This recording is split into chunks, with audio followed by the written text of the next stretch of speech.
एक गांव में एक चुड़ैल का साया था, जिससे उस गांव के लोगों की जिंदगी ही बदल गई। आइए देखते हैं कि गांव के लोगों के साथ क्या हुआ था। एक दिन गांव की 3 औरतें, जिनका नाम श्यामा, रूपा और सपना होता है, आपस में बैठकर बातें कर रही होती हैं। अरे रूपा बहन, मैं तुम्हें क्या बताऊं, मेरी सास ने तो मेरा दिमाग खराब कर रखा है। अगर मेरा बस चले तो मैं उसकी जान ही ले लूं।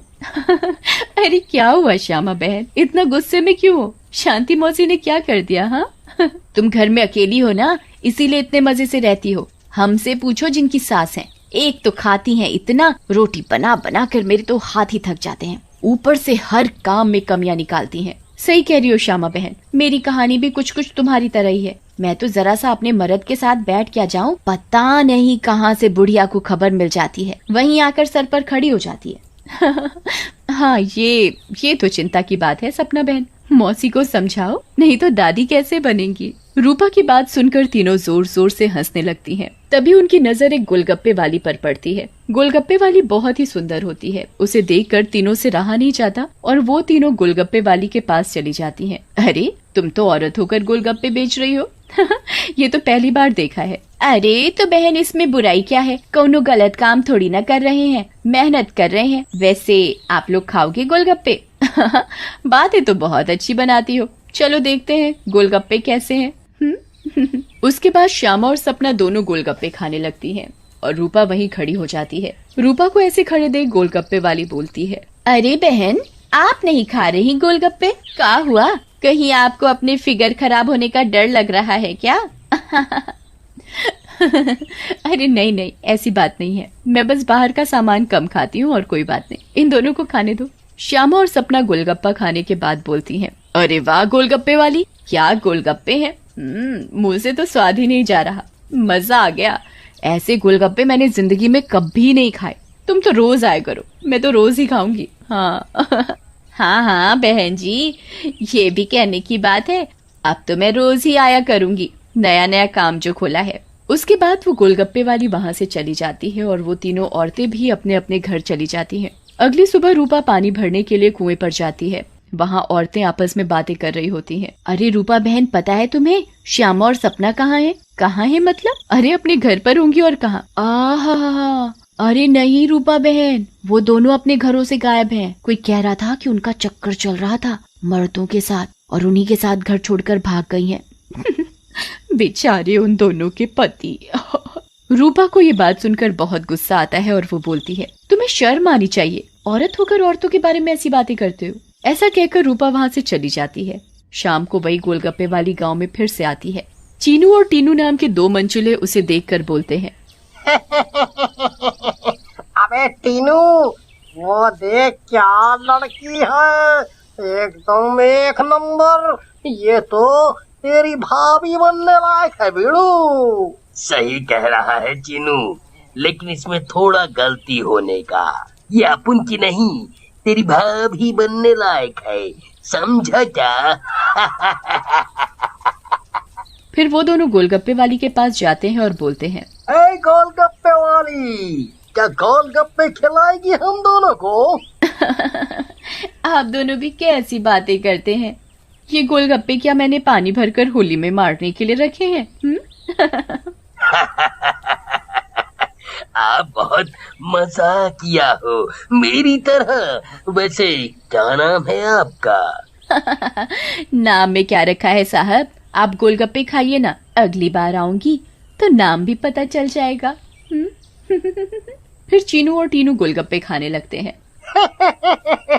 वाह, क्या गोलगप्पे हैं, इतने टेस्टी, लगता है तुम्हारे हाथ चूम लूं। मजा आ गया, मजा। फिर टीनू और चीनू गोलगप्पे वाली के सारे गोलगप्पे खा जाते हैं। अरे आप दोनों तो बहुत सारे गोलगप्पे खा गए, कहीं आपका पेट ना खराब हो जाए। कुछ नहीं होगा हम दोनों को, हम दोनों का बॉडी एकदम स्टील के माफिक है। वैसे कल आएंगी आप यहाँ? लेकिन गोलगप्पे वाली कुछ नहीं बोलती और वहाँ से चली जाती है। रात में ज्यादा गोलगप्पे खाने की वजह से टीनू और चीनू के पेट में दर्द होता है। हाय रे, मर गया। अरे टीनू भाई, ये लड़के का चक्कर अपन दोनों के लिए भारी पड़ गया रे। बहुत तेज दर्द हो रहा है पेट में। सही बोल रहा है भाई, अपन के पेट में भी बहुत गुड़गुड़ गुड़गुड़ सा हो रहा है और टॉयलेट तो कई बार होकर आया।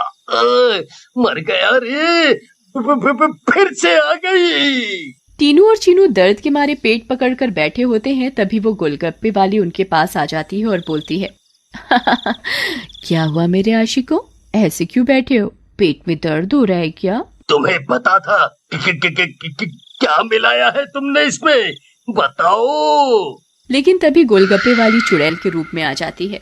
उसे ऐसे देखकर टीनू और चीनू दोनों घबरा जाते हैं और भागने लगते हैं। ये क्या हो गया अपन लोगों के साथ? हम तो परी समझ रहे थे, ये तो चुड़ैल निकली। अब हम क्या करेंगे? भागो रे भागो, अपनी जान बचाकर भागो। अब हम क्या करेंगे? करेगी तो ये चुड़ैल, अगर हम यहाँ से नहीं भाग पाए, इसलिए भागो यहाँ से। लेकिन चुड़ैल उन दोनों को पकड़ लेती है और मार डालती है और वहाँ से चली जाती है।